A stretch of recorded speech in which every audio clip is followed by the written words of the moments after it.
In this daily drop, I'm going to talk about some of my thoughts in terms of what cameras I'm thinking about getting next for my productions. So let's go.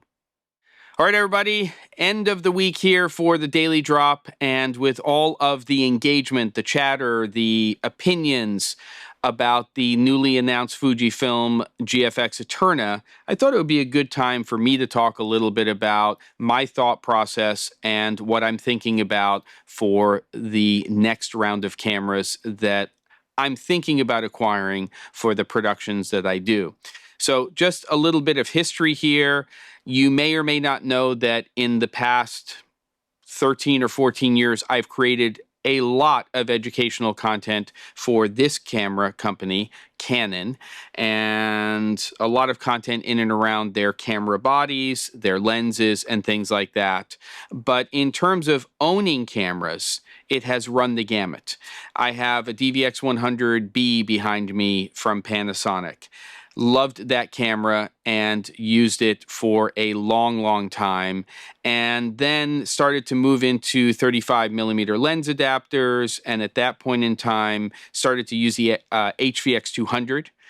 Soft sensor, not my favorite, not the upgrade I was looking for in terms of DVX100 to HVX200, and didn't wind up buying that camera. But what I did wind up buying was the EX1 from Sony. Owned that camera for a long time, loved that camera, and it was a great workhorse of a camera. Did it have the look and feel of the DVX100? No, but it did the job, and with 35mm lens adapters, got a great look and feel.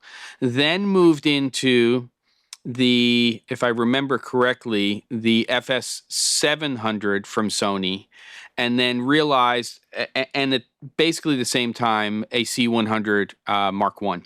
And I had one of each being used for different reasons and on different projects, but realized at a certain point it was time to offload that FS700 and move into a second C100 Mark I, because I was shooting a lot of interviews at the time, and dealing with those two different sensors, matching them and everything was just kind of a nightmare, and it made a lot more sense for me to stick with the C100. Great camera, HD, 4K sensor, still love that, have one on the shelf behind me. So there you go. And then it was just sort of moving in and out of different cameras from different manufacturers. Definitely rode the DSLR wave with the 5D Mark II, 5D Mark III. The FS7 was a workhorse with a lot of the projects that I did. And of course, you can see here some other camera systems. I have the C200. I created and produced the training series for Canon on that. I have the A7C II, which has been in pretty heavy rotation, along with the FX3, which I'm using right now for a lot of the content like the Daily Drop. And then, of course, the Fujifilm X-H2S, which is a pretty amazing camera in terms of hybrid capabilities. I lean more on this camera nowadays for stills, but definitely still shooting video with it and love the look and feel. And, you know, it has some things that some of the other cameras don't, but they're all pretty great right now. So this was the last digital cinema camera that I acquired. And while I loved the C200 and thought it was a great camera, it is collecting a little bit of dust here. And one of the reasons is really, what it comes down to is the sensor inside of the camera. It's a little soft compared to today's cameras. So you can get a really nice image out of this camera body and what it produces, but I do feel that unless you're using, you know, a raw recording on here, that it's sort of diminishing returns compared to what we're getting out of cameras right now that virtually all have 10-bit 422 log. Obviously this shoots raw, but it's just the sharpness, and you can always make something less sharp, but it's hard to take something and sharpen it artificially inside of the post process.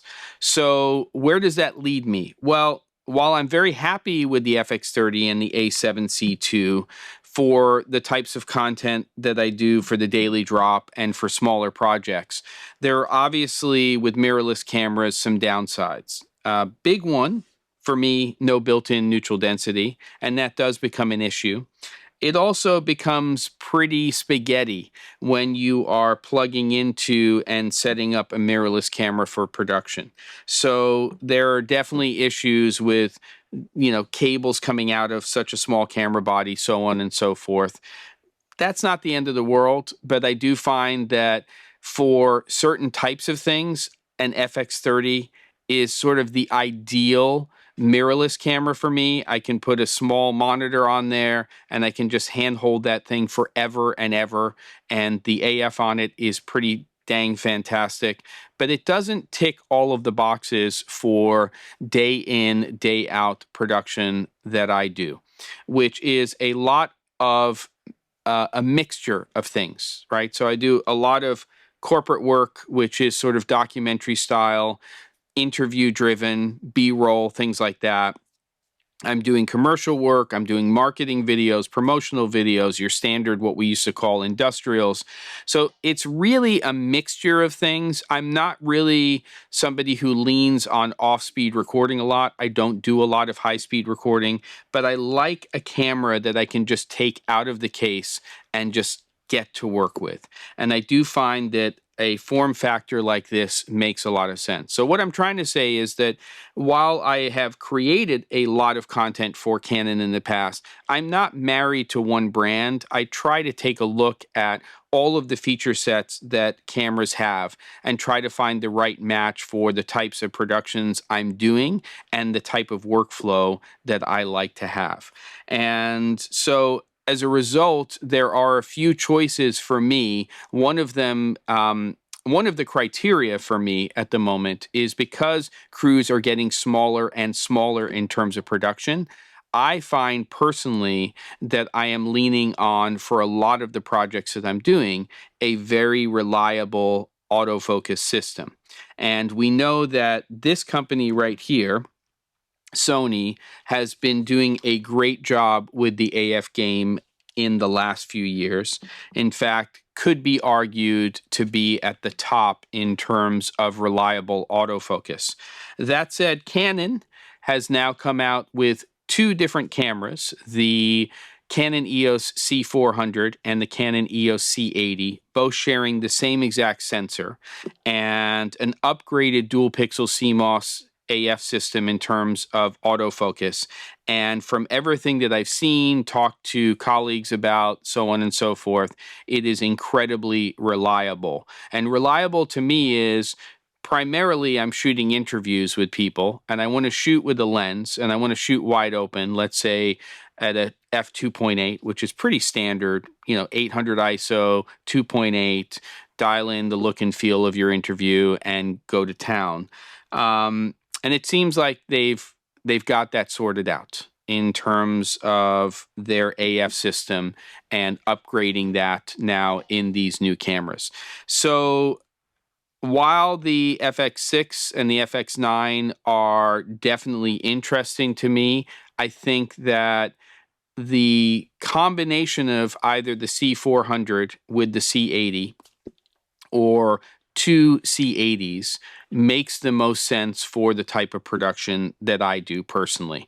And I like having a larger camera body, which sort of has all of the ports and things that I might look for. And the C400, you don't have to put special backs on it to get gen lock and things like that.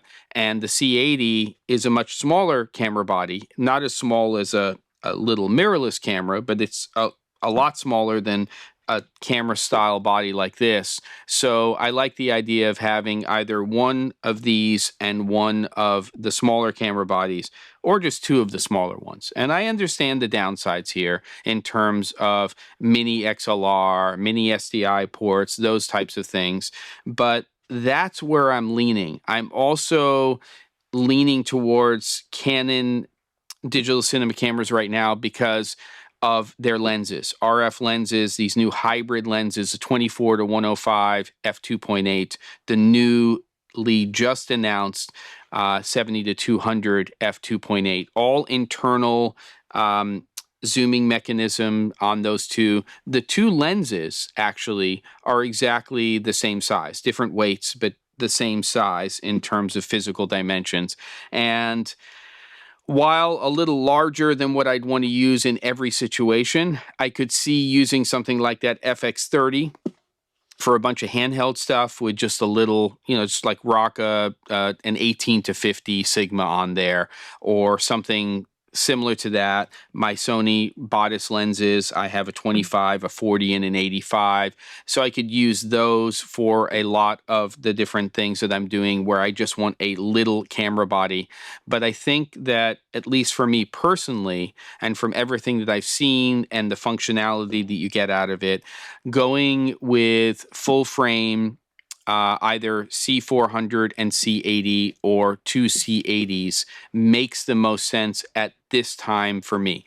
I may change my mind on that, but right now that's what I'm leaning to. Obviously, I have to have the work to justify acquiring those two cameras and those additional lenses. And there are some much more affordable RF lenses from Canon as well, especially in the prime lens space. There's also some very expensive ones, but those hybrid lenses are very interesting to me in terms of their capabilities, their declicked, the AF tracking on them, and again, the internal zooming mechanism, the fact that those lenses are really designed with those cameras to take a little bit of a beating when it comes to different conditions, weather-wise and stuff like that. So just giving you sort of my initial thoughts on where I'm thinking of going with my next cameras and lenses. And again, I don't play favorites, though I have had no problems in the past using Canon cameras, and not only have produced lots of content for the company, but have used them in lots of productions, but have also used Sony, Panasonic, Fujifilm, and they're all great right now. So you just have to pick the cameras that make the most sense to you and the types of productions you're doing. I think I know where I'm leaning for myself. Would love to hear your comments and feelings on that kind of stuff. Don't forget to, and I'll see you on the next episode of The Daily Drop.